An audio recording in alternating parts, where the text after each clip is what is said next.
Okay, here we go. The first two CPUs of AMD's 4 new CPUs that are coming out, the 9600X and 9700X embargoes have just lifted.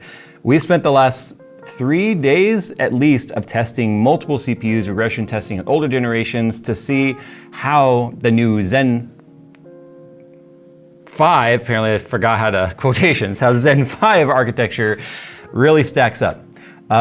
Spoiler alert, it's a CPU.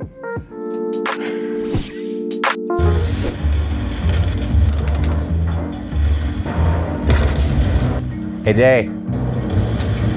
Jay.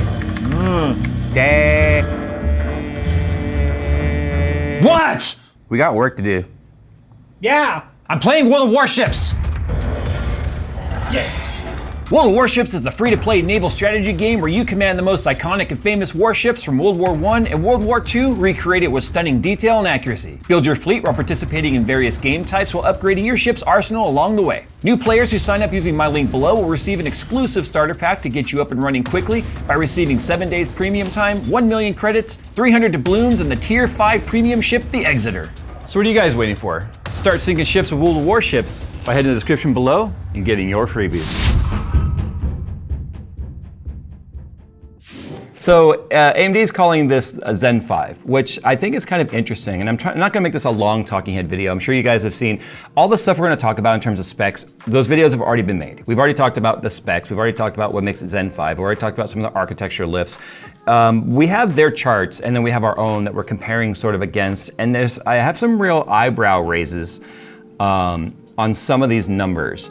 So let's just sort of talk about the CPUs that we compared it to, because if we talk about price point, first of all, I'm gonna say this right off the bat, I think AMD's a little off the mark on their pricing. And they were off the mark on their pricing in the 7000 series as well in this particular price point. For instance, the 9600X cost $279. That's not a very cheap CPU. I mean, anything under like $200 and below, that's a cheap CPU. So $279 is a fairly decent price CPU. How back in the day, that was like the top tier CPU, the 4-core, 8-thread type CPUs from Intel and AMD. Anyway, moving on. And the 9700X is $359. So if we look at pricing right now though, this is like definitely, in my opinion, almost a smoking gun of things to consider when it comes to whether or not 9000 series is even gonna be worth it to you. So the current pricing right now, this chart includes current pricing on Amazon US. I can't see what prices are where you guys are necessarily. Amazon US, current pricing for previous gen stuff and currently launched stuff like the 13th and 14th gen Intel we're comparing it to, which by the way, we have to compare it to it. Whether or not Intel is too much of a risk for you right now, that's up to you to decide, but we need to compare it to the competition, so that's why they're on here. So anyway, moving on, we're comparing it to 7000 series. Obviously the new 9000 series pricing is on there at launch price because they haven't adjusted yet, but all the other prices have adjusted. So it's worth talking about current price, not launch price. 7600X is currently $198. When it initially launched, it was $299. So we're talking a $102 or $101 drop. That's significant because that's like 30% less expensive today than it was when it first came out. Keep that in mind when we compare these on the charts later. 13600K comes in at $229, so that's currently $50 less than the launch price of the 9600X that's coming out essentially today / tomorrow. 9600X at $279. The original launch price of the 7700X was $399 at $400. So the 9700X at $359 is actually a pretty big reduction versus where it was in last generation. But the problem is these still put them more expensive than their Intel counterparts, with the exception of the 14700K coming in at $381. Remember, Intel pricing has adjusted. It is adjusting some more even as we deal with like stock drops on Intel and current landscape of people being afraid of 13th and 14th gen SKUs. So as you can see for pricing, this is what you want to keep in mind. So when we talk about specs here, you can see the 9600X has the same core count, same thread count as the 7600X, and the 9700X the same, 8-core 16-thread and 6-core 12-thread respectively for these two parts, with max boost up to 5.5 and 5.4 gigahertz, 40 megabyte cache on the 9700X, 38 megabyte cache on the 9600X. But a significant drop in power. So their TDPs are at 65 watts. We'll talk about power draw real quick during our testing. They drew 65 watts, at least what was being reported as the consumption of the CPU socket itself. So 65 watts, which meant the thermals on these were actually very, very cool, like 60 to 65 degrees Celsius on full multi-threaded workloads. Single core stuff was bouncing all around because that's just how it works with AMD. Higher voltage at lower frequencies for stability. You'll see the frequencies bounce around. You don't need a big cooler to cool these guys. They are not power hungry. It's not like the Intel stuff we've been dealing with. So before we go ahead and start comparing to the charts that AMD has here, because one of the things we're looking for is like their marketing. Did they mislead you in any way? I'm gonna show our charts right now. I'll put them up. I'll just show them on the screen for a few seconds with some cool music. You can pause them and look at them and we'll come back to them and we'll talk about each chart individually if you're interested on what we experience with those. I highly recommend you stick around. We have some use case scenarios to talk about here, some crashing blue screen memory stuff that we experienced kind of it all when it came to the 9000 series. Anyway, another thing to point out is these charts are going to be aligned left to right from price. So the same order you saw them in price is the same order they will stay in as we go from chart to chart. So that'll make it easier to track which CPUs are performing better than others. They won't rearrange on you. That's something I asked you guys what you'd want to see us change on our charts. That's what we did, and it actually works very well. It's easy to keep track of stuff. So with that said, here's the performance.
Okay, so I'm gonna start with Handbrake because to me, this is the one that really stood out as I'm comparing their numbers. So they showed the 9700X versus a 14700K being 42% faster. It says all results are up to CGN R07, which is their footnotes. We can't find their settings. Our settings, by the way, we did X264 encoder, and it was significantly different than that. I mean, I didn't convert this into percentages, but you can see seconds to take I think it was like a 3 minute and 33 second, somewhere around there, 4K video of mine, to transcode it down to 1080p. And how many seconds did it take to do that? Now our 14700K at Intel profile, this is the Intel Extreme profile, the 253 watt limited, the latest BIOS, the latest microcode changes that are available today for Intel, was 63 seconds to encode that. That was actually pretty fast. The 9700X took 93, or 50% longer, which is weird to us. It took 50% more time for us to transcode that, not 42% faster. So we don't know what their settings are, and their footnotes don't even say. So it's hard for us to try and recreate that test to see what the deal is there. But if we scroll down to their Handbrake of the 14600K versus the 9600X, they say their SKU is 94% faster. That's saying nearly twice as fast or half the speed or half the time to do Handbrake. That was not our experience. We got 78 seconds on the 14600K and 111 seconds on our 9600X. Again, X264 encoder. I don't know maybe if there's a different encoder setting they're using that more favors AMD, but this was almost more like an out-of-the-box Handbrake type of preset. So unless you're going in there and really tweaking stuff, I don't know how they're getting to that. Anyway, I just wanted to throw that one out there because that was a crazy outlier. Now when we compare 7000 series to 9000 series single core, we'll talk about Cinebench R24, you can see the single core single core performance. And 9000 series talks about increased single and dual core performance, or 1 and 2 core thread workloads, to have a significant bump. And we do see that. We see that here on our single thread tests as we move forward here. And then most of that's probably going to be because of the fact that they do have a 100 megahertz boost bump over previous generations. So that would obviously increase, not the IPC, but the performance, right? Yeah. We didn't lock down the frequencies to see what IPC really looks like. We just did out-of-the-box testing to see what the out-of-the-box experience is. So single thread looks really good in Cinebench R24, but as soon as we go to multi-threaded, they just crash. They fall down on their face. Now the reason for that is going to be that both SKUs have a thread disadvantage versus the Intel counterparts in the same price points, if you will, if we can even call it that. We're just stacking them up tier-wise, even based on the way AMD shows it should be. Multi-threaded workload, not great. I mean, we went from a 7600X to a 9600X from 850 to 915. So I mean, that's not even a 10% improvement right there. If we look at the 7700X, that was a 1087 versus the 9700X's 1140. As you can see though, if that chart being aligned left to right, you can see that 13600K is looking pretty good at that price point, being the second to the least expensive CPU of the bunch of 8 right here, performing better than everything around it right there. Moving on to Cinebench R23 though, an older workload in single threaded performance, you can see it's very, very good. It's very good. I mean, you can see the improvement from previous gen to current gen. 1925 on the 7600X to a 2159 in 9600X. That's actually looking really good. And the 7700X from a 1967 up to a 2197. That's a pretty big jump. But again, as soon as we go multi-threading, at that thread count disadvantage, whether they're E-cores or not on Intel side, you see a nominal jump. So a 7600X from a 15,034 up to a 16,903 for the 9600X. And then 7700X at 19,476, jumping up to a 20,352. So very marginal jump right there. And if we compare the price that these are gonna cost today versus what the previous generation is costing now, it's kind of a hard sell currently, if you ask me. So moving on to Blender, which is a ray tracing rendering type of a CPU test. Again, very nominal jump between 7000 series and 9000 series. Again, these are multi-threaded tests, so that's why they don't look as, I guess, impressive as you look at the multi-core test.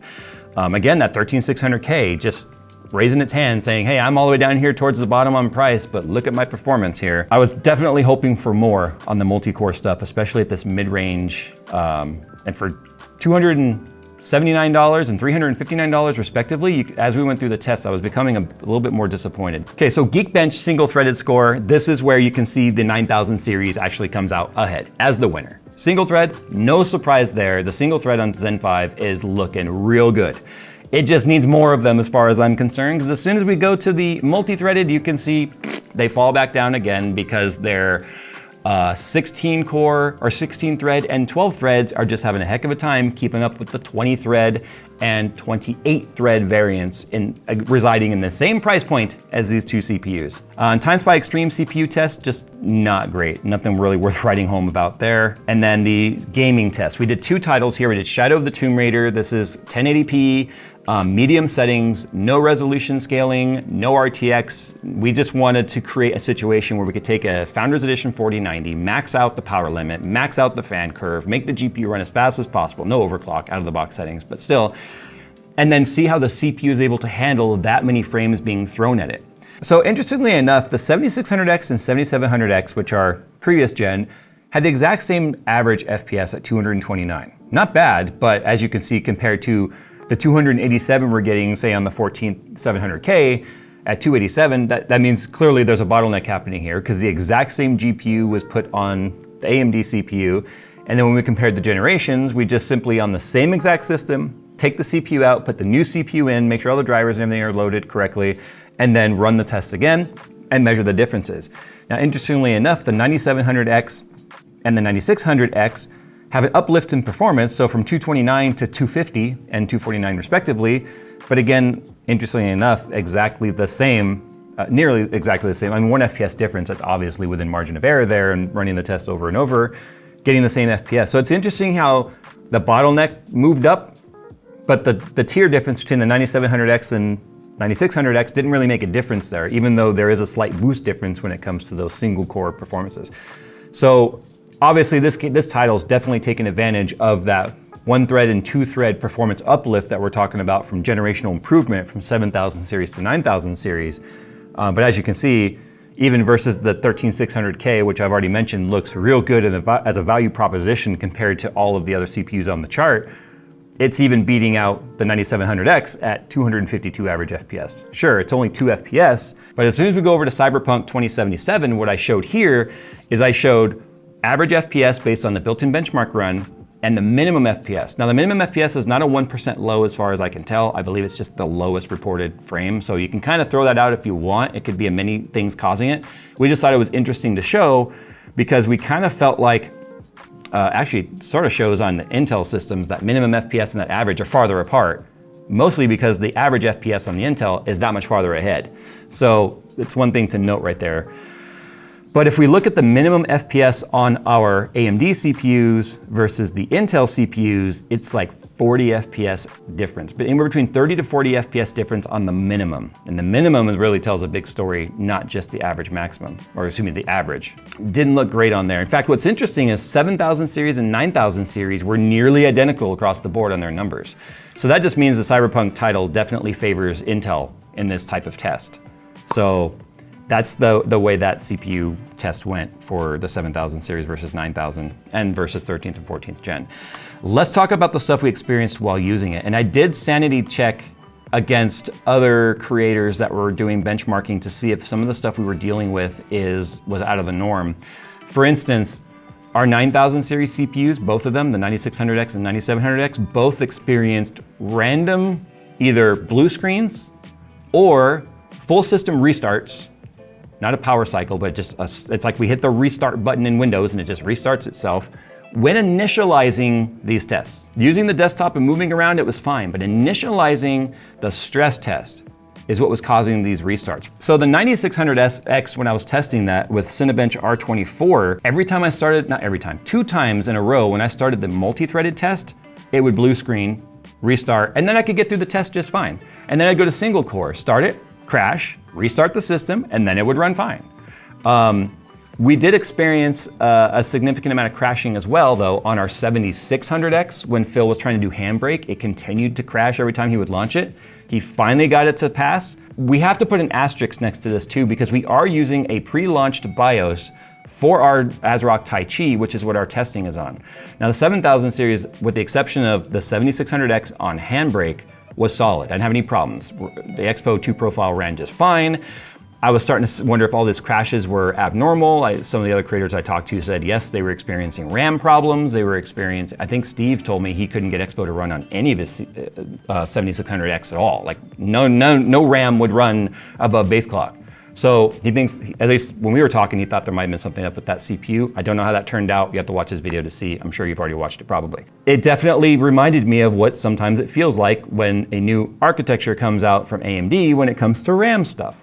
Now my 7950X3D, I said I couldn't run 6000 on. I'm running on just fine right now because I was able to get sub-timing set up through a different Expo profile that has been rock solid. But the 9000 series stuff seems to be extremely finicky at the moment. And I'm hoping another BIOS revision will fix some of this, because the 7000 stuff has been really solid with the exception of the Handbrake thing we talked about through all of our tests and didn't give us any weirdness, but 9000 series did on the same BIOS, and these are BIOS provided by AMD, including chipset drivers and fresh Windows installs, all this stuff. It's just the weirdness persists.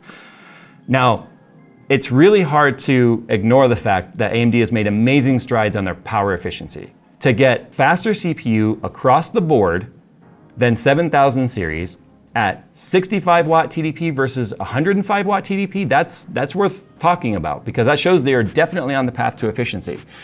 However, does that matter to you if Intel doesn't deserve your business right now? This might be all you're stuck with. But if you look at these charts and you go back through them, you're gonna see that it's really hard to ignore that if you're shopping in this tier of product, to ignore the 13600K when all the Intel problems are sorted out. When they're sorted out, hopefully they'll be sorted out eventually to where we can be comfortable again. The 13600K is really what looks like the winner in these charts. Like we were talking about it here internally, it's like, dude, if you look at these charts and the fact that they're ordered left to right based on price, and you keep seeing a peak on the left, you gotta pay attention to that.